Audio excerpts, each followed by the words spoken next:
Cette semaine à l'émission, on parle de santé animale avec Jessica Saint-Jean. Bienvenue à Tribune Locale.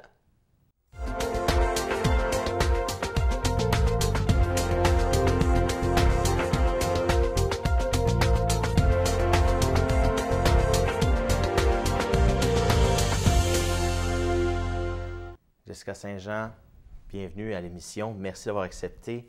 On parle de santé animale. Vous êtes technicienne en santé animale, oui, ainsi que superviseur de l'hôpital vétérinaire ici à Buckingham. Oui.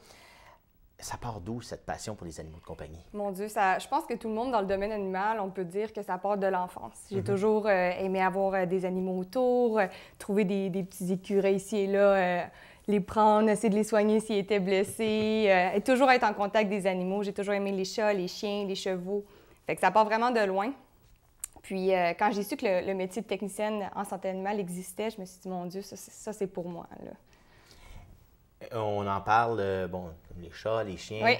Le type, est-ce qu'on est plus du type chien, du type chat? Définitivement plus du type chien. Ah oui? Oui, j'aime vraiment le duo qu'on peut former avec un chien, puis à quel point il peut nous suivre dans nos aventures aussi, là. On dit que les chats sont un peu plus indépendants. Oui, c'est sûr qu'ils sont plus indépendants, mais ils ont quand même leur petit côté spécial aussi. Oui, là. j'ai des anecdotes personnelles beaucoup là-dessus, notamment un chat qui ne pouvait pas dormir, qui ne pouvait pas me laisser aller dormir sans se coucher en cuillère pour au moins une vingtaine de minutes pour se faire flatter à tous les soirs. Ah oui, ça c'est un classique. Oui, un classique, oui. Ces petites bêtes-là, ils ont quand même leur besoin d'affection, c'est sûr. Quelqu'un vous arrive en hôpital ou vous demande comme ça, je veux un animal de compagnie. Oui. Qu'est-ce qu'il y a comme question à se poser avant même de faire son choix? En fait, il y a beaucoup de questions à se poser. C'est certain que souvent, on va voir d'emblée un animal, il est mignon, ça fera un bel ajout à la famille, mais c'est certain qu'il y a beaucoup d'aspects à voir. Premièrement, selon moi, le plus gros aspect qui est à considérer, c'est est-ce qu'on a le temps pour cet animal-là? C'est là aussi que le choix entre un chat et un chien peut s'avérer là, important. Quelqu'un qui n'a pas le temps de sortir son animal à tous les jours, de le socialiser, de faire du sport avec, bon, on est peut-être mieux d'aller du côté du chat ou d'une race de chien qui est peut-être plus, entre guillemets, paresseuse. Par contre, il ne faut pas confondre un petit chien avec une race de chien paresseuse. Parce que si on a, par exemple, un Jack Russell, puis qu'on pense que parce qu'il est petit, il peut rester dans un appartement, c'est une belle erreur. C'est vraiment important d'aller selon le besoin de la race pour dépenser son énergie. Et puis, on a, à suite de ça, on a aussi les contraintes. Je parlais tantôt hors caméra, des contraintes si on est en appartement. Souvent, les propriétaires ne veulent pas.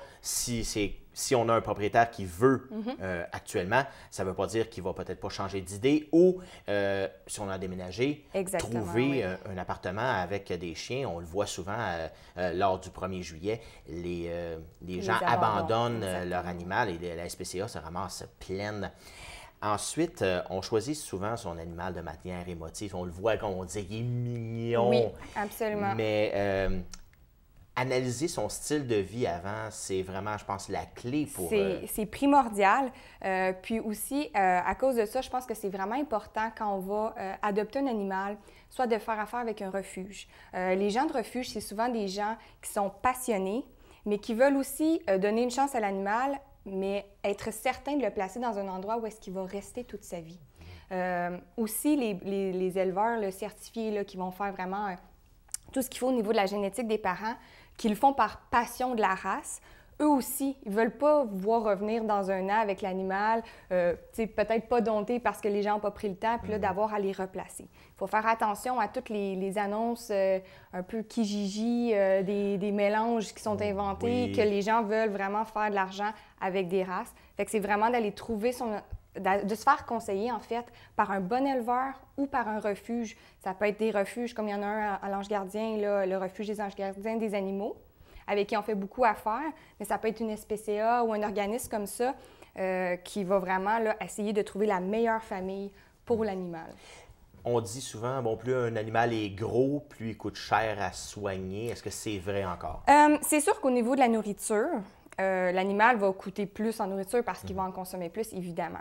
Par contre, il y a quand même des soins à penser qui vont être que les petites races vont avoir besoin plus souvent, à une fréquence plus régulière. Je pense au détartrage.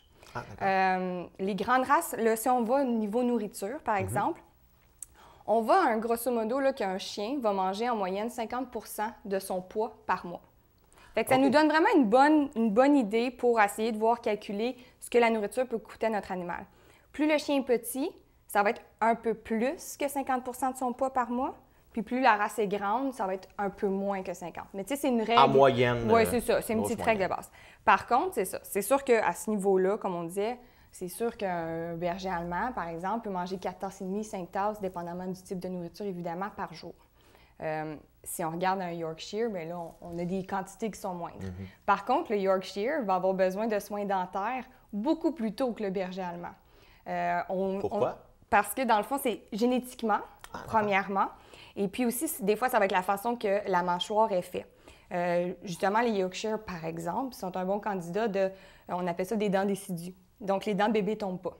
Ah, d'accord. Fait que déjà là, à la stérilisation, il faut penser peut-être un petit extra pour certains d'entre eux, c'est pas tous, pour enlever les dents qui tombent pas. Dans le fond, on a la dent de bébé et la dent d'adulte. Donc, ça peut pousser un peu dans la gencive ou... à côté, puis là, faire une accumulation de plaques et de tartes. Ah, d'accord. Ouais. Et puis, si quelqu'un décide d'avoir un animal, mais qui n'a pas beaucoup de temps, bon, chat, chien, on s'entend que ça prend beaucoup de temps. Un chien, peut-être un peu plus qu'un chat. Oui. Mais si on veut quelque chose qui n'a pas qui ne demande pas une grande attention, un grand soin, vers quoi on peut se diriger? Bien, c'est sûr que, comme on disait là, d'emblée, j'irais vers un chat pour quelqu'un...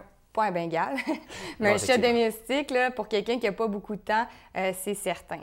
Après ça, c'est sûr que selon les races, il y a des grandes races, en fait, qui vont avoir des besoins énergétiques, même qui sont moindres que des petites races. J'ai vu beaucoup de Yorkshire être très, très athlétiques puis jouer des heures durant. Là. Il y a les bulldogs français qui sont un petit peu plus tranquilles, mais qu'il y a beaucoup de choses à considérer au niveau de la santé après ça. Là. Chaque race a son pour et son contre. On parle aussi souvent du bouvier qui est un peu plus tranquille. Le bouvier bernois est tranquille, mais il faut quand même, c'est quand même une race qui a été à la base faite pour le travail. Fait que c'est sûr que c'est bien de lui donner là, son lot d'exercice. Moi, je dirais que n'importe quel chien a besoin de bouger, mentalement, physiquement. Si on a vraiment quelqu'un qui ne veut pas sortir à tous les jours, qui ne veut pas mettre de temps, allez vous chercher un beau chat. C'est effectivement, un chat, ça peut rester à l'intérieur longtemps. Ça peut, se contrôle assez bien. Justement, on parle de chat et est-ce qu'il est bon de réduire l'accès à la nourriture pour éviter qu'ils prennent du poids, surtout un chat d'intérieur? Absolument. Si je m'abuse, il y a des statistiques qui sont sorties dernièrement, puis je pense que c'est 80 de nos animaux domestiques en ce moment, chats et chiens, qui sont en embonpoint. Oh, d'accord. C'est énorme.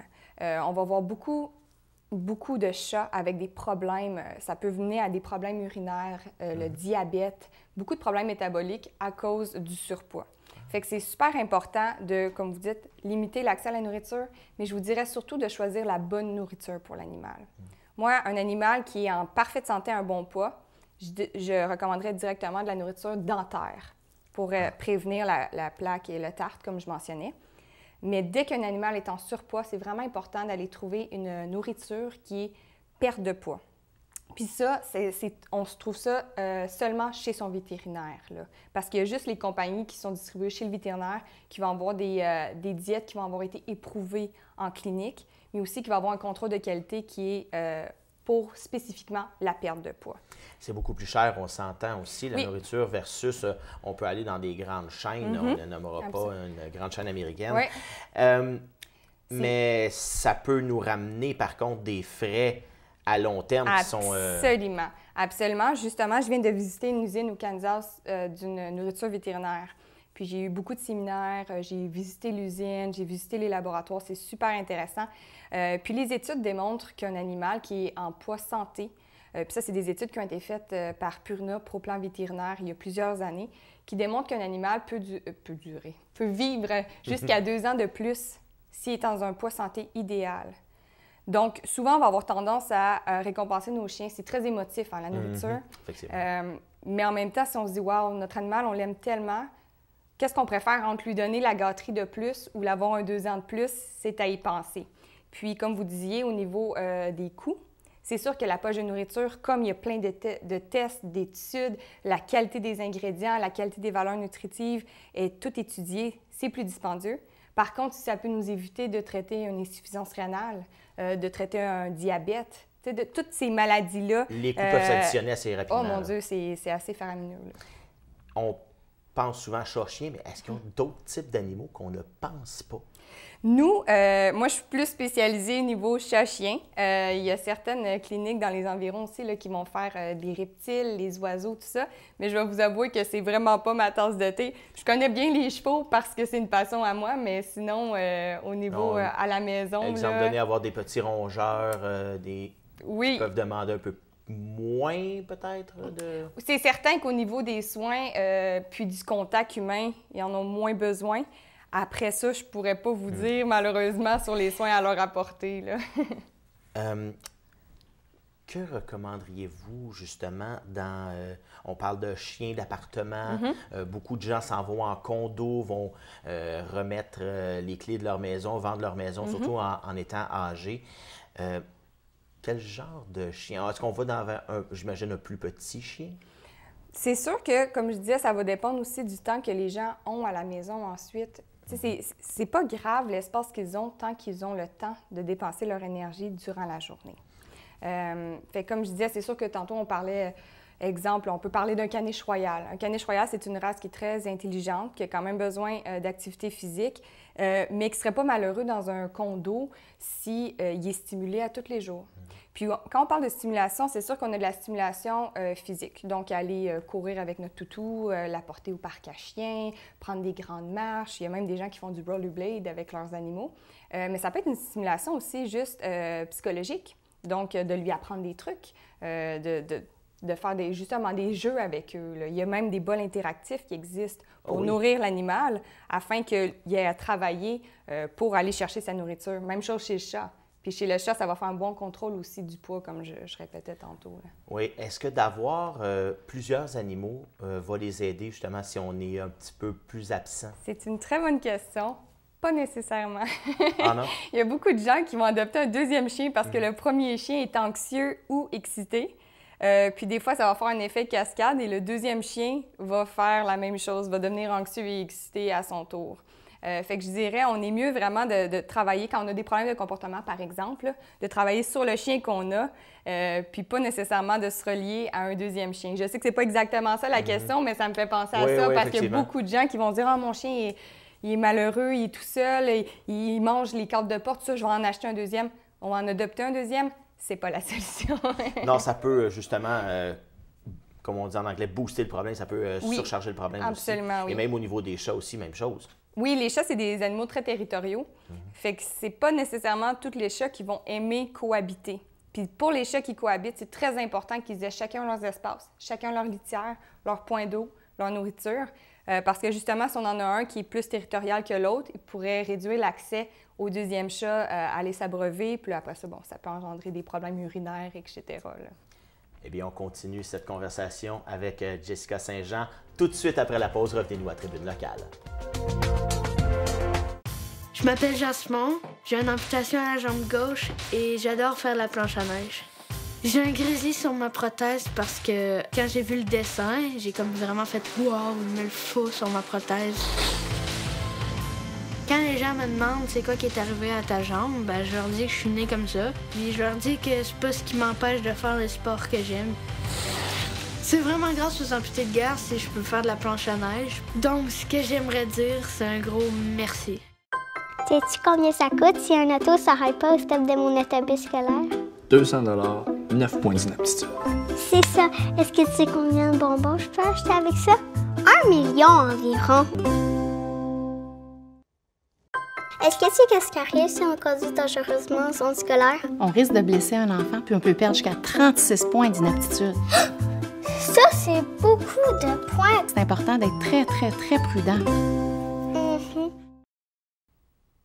De retour à Tribune Locale, on continue à parler d'animaux de compagnie avec Jessica Saint-Jean. On en a parlé un peu avant la pause, des races de chiens. Tu n'as pas été spécifique en termes de race de chien ou de chat à avoir? Absolument. J'ai de la difficulté à être spécifique parce que, encore là, d'un individu à l'autre, même d'une génétique à l'autre, ça va être un peu différent. Donc, j'ai pas le goût de dire à tout le monde, allez vous chercher un bouvier bernois, il va dormir toute la journée, puis il n'y aura pas besoin d'exercice, parce qu'encore là, comme je disais, c'est vraiment difficile, même si dans une race, c'est sûr qu'il y a des races qui sont plus calmes que d'autres. Quelqu'un qui veut avoir un petit chien à la maison va se chercher un Shih Tzu, c'est quand même une valeur sûre, sauf que le Shih Tzu a besoin de marcher à tous les jours quand même pour garder un bon poids santé, pour garder un bon comportement, si on veut. Par contre, c'est un peu ce que je disais tantôt aussi, je trouve que c'est super important de faire affaire avec une bonne place pour l'adoption. Parce que justement, comme je disais, ces personnes-là vont vraiment vouloir que l'animal reste à la maison pour la vie. Donc, justement, se trouver, par exemple, un bon éleveur de Shih Tzu et puis dire, ben moi, tu sais, ça, c'est le temps que j'ai à la maison, c'est ça le temps que j'ai pour les marches, il va être seul de telle heure à telle heure. Puis après ça, de voir avec les éleveurs, ils connaissent leurs animaux, ils connaissent les parents. Souvent, on peut avoir, exemple, des boxeurs très, très, très énergiques, puis d'autres qui sont beaucoup plus calmes, qui ont besoin de leur marche, mais qu'après ça, ils aiment se coller puis écouter un film en mangeant du popcorn, pas le chien, la personne, évidemment. Donc, tu sais, c'est vraiment d'y aller un peu du cas par cas. Puis qu'est-ce qui est le fun aussi, c'est quand on fait affaire avec des refuges d'animaux ou encore des SPCA, etc. Les gens, des fois, ils vont passer quand même un peu de temps avec ces animaux-là. On a le droit d'aller les marcher, de faire un peu leur connaissance avant l'adoption. Donc ça peut être vraiment agréable parce qu'on vient qu'avoir un peu le comportement de l'animal. C'est sûr qu'à la maison, ça peut changer un peu, mais ça nous donne quand même une bonne ligne directrice pour dire, OK, cet animal-là, tu sais, il aime faire les marches, mais il ne court pas, il ne tire pas tout le long en laisse. Tu sais, c'est quand même, il reste avec moi, il est quand même calme. Bien là, ça peut nous donner une bonne idée que ça sera un bon chien calme à la maison. Parce que les éleveurs, justement, les voient partir, justement, on parle de comportement. Oui. Quand on adopte, qu'est-ce qui est le meilleur comportement à avoir pour intégrer cet animal-là à la maison? Parce que, bon, on s'entend qu'on le change d'environnement. Absolument. C'est sûr que moi, ce que je vais recommander le plus, c'est la socialisation. C'est aussi très, très important de ne jamais prendre un chiot en bas de 8 semaines. En bas de 8 semaines, il y a une socialisation qui se fait entre les frères et sœurs qui est primordiale pour la santé mentale de l'animal. C'est un peu là qu'ils se disent leurs limites. C'est un peu là qu'ils vont apprendre à ne pas se mordre trop fort entre eux parce qu'ils veulent pas, ils se le disent, ils pleurent, ils voient c'est quoi les limites. Souvent, quand on a des chiots en bas de ces âges-là, on peut avoir des petits problèmes de comportement qui partent de très loin. Suite à ça, une fois à la maison, c'est bon de faire voir le chiot, beaucoup d'enfants, des ados, d'autres animaux. C'est sûr qu'avant de voir d'autres chiens, c'est bon d'avoir les vaccins à la base, s'assurer qu'on ait une bonne protection, mais de le faire voir le plus possible de tout type, en fait, comme je disais, des adultes, des hommes, des femmes, des enfants, d'autres chiens, des petits, des grands, des chats. Essayer vraiment de l'introduire à tout ça. Puis aussi, quelque chose que des fois, on a tendance à trop faire, c'est pas trop faire, là, mais essayer de faire quand même, d'avoir un lien quand on est là, mais de ne pas faire d'emphase quand on arrive ou quand on part pour ne pas déclencher de l'anxiété de séparation. Ah, la fameuse anxiété de séparation. C'est incroyable comment on en voit beaucoup. Puis ça se traite, mais des fois, les gens abandonnent. Fait que surtout quand on a des races qui vont être très dépendantes, comme je parlais du boxer tantôt. Le boxer, c'est un chien qui va s'attacher énormément à son propriétaire. Mais si on arrive à chaque jour à la maison puis qu'on lui fait une fête, « Ah, salut, je me suis ennuyée, ah, t'es beau! » Le chien apprend que quand vous partez, c'est plate, puis quand vous arrivez, vous le félicitez d'être là. Fait que là, après ça, ça crée une même chose quand on part, « Oh, bye, je m'en vais, non, tu sais, de pas focusser là-dessus. De pas focusser là-dessus, de vraiment le laisser à lui-même partir, revenir, attendre que l'animal se calme avant de lui donner de l'attention. C'est un petit conseil, là, mais ça fait toute la différence. Oui, parce qu'il peut développer, justement, dans son anxiété de séparation, on se dit, bon, il mange les cadres de porte, il mange les sofas. Les sofas, les souliers. J'ai déjà vu des animaux manger le cadre de porte jusqu'à la mi-porte pour sortir. Puis j'ai dit ça, puis c'était mon chien dans ce temps-là. Et j'ai dû faire beaucoup de désensibilisation, de me promener dans la maison avec les clés en faisant comme si je m'en allais, sans partir. Partir 5 minutes en l'ignorant, revenir, ignorer jusqu'à temps que l'animal soit calme avant d'y donner l'attention. Fait que c'est sûr que ces problèmes-là, si on les traite dès qu'on fait l'adoption, c'est génial parce qu'après ça, ça ne devient pas un problème, c'est juste une coutume pour l'animal. On parlait de nourriture tantôt, d'avoir la bonne nourriture. la fameuse nourriture de table. Oui. Est-ce qu'on en donne, on n'en donne pas, même si le chien, surtout le chien, le chat peut-être un peu moins. Il y a quand même beaucoup de monde qui en donne, là, malheureusement. Mais le chat est peut-être un peu moins, va peut-être moins demander de la nourriture de table. Ça dépend comment il est élevé. Il y a des Aussi. chats qui montent sur la table pour manger dans l'assiette pratiquement. Est-ce que c'est bon? Est-ce que c'est pas bon? On entend toutes sortes de Honnêtement, choses. c'est sûr que tous les aliments que nous, on consomme ne sont pas bons pour les animaux, c'est certain. Puis comme je reviens à ce que je disais tantôt, on dit qu'environ 80 des animaux sont en surpoids. Donc, d'emblée, je ne le recommanderais pas. Si jamais on a un animal qui est excessivement en forme, qui n'est pas allergique, parce que ça aussi, c'est un autre grand problème, un grand fléau en médecine vétérinaire, je vois pas le mal de donner quelque chose, mais il ne faut pas que ça soit, faut pas que ça soit assaisonné, il ne faut pas qu'il y ait d'ail, il ne faut pas qu'il y ait de... Effectivement. Fait que c'est de faire attention. Moi, ce que je possible. recommande, c'est donnez-leur des carottes, donnez-leur des concombres, des petits légumes, des morceaux de pommes. C'est pas tous les fruits encore. Là, les raisins, on n'en donne pas. Ça peut être toxique chez l'animal. Ah oui? Surtout les raisins secs. Ah, d'accord. Oui, c'est ce qu'il faut se renseigner avant de donner un aliment de table à un animal. C'est que parfois, on va avoir une toxicité.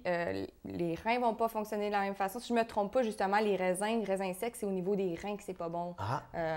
Fait que c'est de faire attention à ce qu'on donne. Vous, on en apprend parce que, bon, des raisins secs, c'est peut-être pas quelque chose qu'on donne, mais des raisins en tant que tel. Oui. On dit, c'est un raisin. C'est ça. Peut-être Ça ne sera pas du jour au lendemain, mais quelqu'un qui en donne à tous les jours, ça peut devenir On parle toxique. aussi du chocolat chez le chien. Chocolat, surtout, plus le chocolat est pur, dans le fond, plus c'est un chocolat noir de haut pourcentage, plus ça va être toxique chez l'animal. Oh, d'accord. Oui. Puis on parlait justement de grosseur. Ça peut être assez demandant, un chien, en termes de nourriture. Oui. On parle de soins. Vous faites des soins. À quelle fréquence on devrait amener son animal? Très bonne question. Voir le vétérinaire ou au moins juste faire un examen de routine? Bien, c'est certain que l'examen de routine, c'est annuel. D'accord. Quand on adopte un chiot, on va le voir plus souvent. On va voir nos patients beaucoup quand ils sont chiots et quand ils sont seniors. Entre les deux, habituellement, on va les voir à raison d'une fois par année, des fois 2 fois si jamais on a un petit problème X. Mais habituellement, le rendez-vous annuel, ça va être un rendez-vous de vaccination et de protection au niveau des parasites. Surtout au niveau de l'été, là, on va faire des puces, tiques. Les tiques, maintenant, c'est quelque chose. D'année en année, on garde des statistiques juste de nos patients. Puis le nombre double à chaque année de cas qu'on enlève des tiques, mais aussi de cas de Lyme positifs, malheureusement. On en a juste ici à Buckingham. Là. Oui, puis on sait qu'ici, on s'en va un peu partout. On est souvent dans une atmosphère plus rurale que urbain. Oui. Ici à Buckingham, là, il y a beaucoup de bois, il y a beaucoup de sous-bois et compagnie. Mais c'est ça, la tique n'a pas besoin non plus d'être en grande forêt pour exister. Hein. Ça peut être une cour avec des buissons. Puis la tique peut soit, elle attend souvent sur un brin d'herbe qu'on passe puis elle s'accroche, ou elle peut même se laisser tomber sur l'animal. Oh! Oui. Donc l'animal peut ne pas avoir été dans un buisson ou juste... Oui, l'animal n'a pas besoin de s'être roulé dans la forêt pour avoir une tique, malheureusement. Là. Maladies les plus courantes que vous voyez ici, que les chiens ou les chats arrivent? En fait, les problèmes que je dirais qu'on voit le plus chez les chiens, si je ne m'abuse, là c'est juste de mémoire, mais on voit beaucoup de problèmes gastro-intestinaux, donc vomissement, diarrhée. Et on peut voir aussi, en fait, on voit énormément de problèmes d'allergie. Que ce soit de l'allergie atopie, donc en fond une dermatite au niveau de la peau, ou des allergies qui sont dues à la nourriture. Comment on fait pour les détecter, ces fameuses allergies-là? Parce qu'une allergie à la peau, s'il y a du poil, on le voit pas nécessairement. On le voit souvent, ça va sortir en otite. Oui, on va voir des infections d'otite. On peut voir entre les coussinets des pattes, on va avoir une coloration brunâtre, une odeur de levure. Nous, dans le jargon, on dit que ça sent les Doritos. Ah, d'accord. Peut-être une bonne indication, oui. Oui. Souvent, si on a des otites à répétition, ça peut être une bonne idée. L'animal va se gratter au niveau des flancs beaucoup, au niveau de la commissure des lèvres. Quand on a un animal qui se gratte à ce point-là, même on peut avoir une perte de poils. On appelle ça de l'alopécie. Et ça peut même faire jusqu'à des croûtes. Oui. Et puis on peut voir des papules ou des petits boutons au niveau du corps. Là. Fait que c'est sûr que les allergies, ce qui est plate, c'est qu'on en voit beaucoup et que c'est très difficile à diagnostiquer exactement est-ce que c'est environnemental, est-ce que c'est de l'atopie ou est-ce que c'est alimentaire. Fait que pour l'alimentaire, on doit faire des diètes d'éviction. Donc, donner des diètes qui sont hypoallergéniques. C'est sûr que malheureusement, ce n'est pas les moins dispendieuses, mais il faut vraiment voir ça comme un test diagnostique qui nourrit en même temps notre animal. Fait que ça, c'est au moins 8 semaines. Puis si au bout de 8 semaines, on n'a pas de différence, bien là, on peut se dire, OK, ça c'est plutôt du type atopie. Et idéalement, on fait ces diètes-là en hiver, lorsque tout est gelé. Comme ça, si avec cette diète-là, tout est beau, puis que justement, on n'a pas de pollen, on n'a pas d'autres allergènes possibles. Exactement, bien là, ça nous donne une bonne idée. Mais on peut avoir des chiens allergiques aux chats, des chats allergiques aux chiens. C'est possible. Oui? Ah, ça se peut. Entre animaux, nous... Ils peuvent être allergiques à nous aussi. À nous aussi? C'est plutôt rare qu'on le diagnostique parce que c'est rare que les gens vont vraiment aller faire les tests. Ça, c'est en référence avec des dermatologues, mais c'est possible. Ah, d'accord. Je ne savais pas encore ça. Oui. Parlant de poils, on en a parlé. Est-ce que c'est bon de raser son animal? On voit souvent les chats avec la fameuse coupe lion. Bien, c'est bon si les personnes ne sont pas capables de faire le toilettage, puis il y a certains chats qui ne se laissent pas faire. Fait qu'à ce moment-là, entre un chat plein de nœuds puis un chat avec la coupe lion, coupe lion. Oui, parce que justement, ça peut aider aussi pour la peau. La peau. Exactement. Justement, le chat peut aller se lécher vraiment à la peau directement. Exactement. Se laver correctement et non pas... Même chose pour les chiens qui vont avoir un sous-poil qui est très dense. C'est important d'aller le brosser, surtout au printemps quand ils font la mue, d'aller brosser, d'aller enlever le sous-poil. Puis si les gens ne sont pas capables de faire ça à la maison, bien, on est aussi mieux de l'amener au toilettage, se faire raser pour que la peau respire et qu'on évite de faire les fameux hotspots, là, les points de chaleur. Exactement. Là, parce que notre animal peut souffrir de la chaleur l'été, quand il fait 45 degrés. Ça, oui, mais par contre, le rasage n'est pas c'est un peu mitigé encore, là, parce certains disent que le sous-poil fait un isolant. Fait que c'est pas nécessairement mieux de raser son chien. Le hotspot, c'est vraiment une infection de peau qui se fait à cause du poil qui reste humide en dessous le sous-poil qui reste humide en dessous du poil. Là. Et en terminant, quand vient la fin, on sait à quel point on est attaché à nos animaux émotivement. Est-ce que vous recommandez d'assister à l'euthanasie s'il y a lieu? C'est propre à chacun. Il y a des gens qui préfèrent dire au revoir, il y a des gens pour qui c'est très difficile. Nous, on offre les deux. Puis c'est tellement important pour nous que l'animal parte de bonne façon que c'est certain que quand les clients n'assistent pas, on s'occupe de l'animal tout de suite et avec le plus grand respect. Mais c'est certain que des fois, pour les gens aussi, c'est bien d'assister parce que c'est une bonne façon de dire au revoir à son animal. De faire son deuil, finalement. Exactement. Et merci beaucoup. C'est tout plaisir. Le temps qu'on avait, ça passe tellement vite. On aime ça parler de nos petits animaux Absolument. de compagnie. Ils font partie de nos vies, hein? Oh oui. Et nous, on va se retrouver la semaine prochaine avec un autre Tribune locale. Merci d'avoir été là.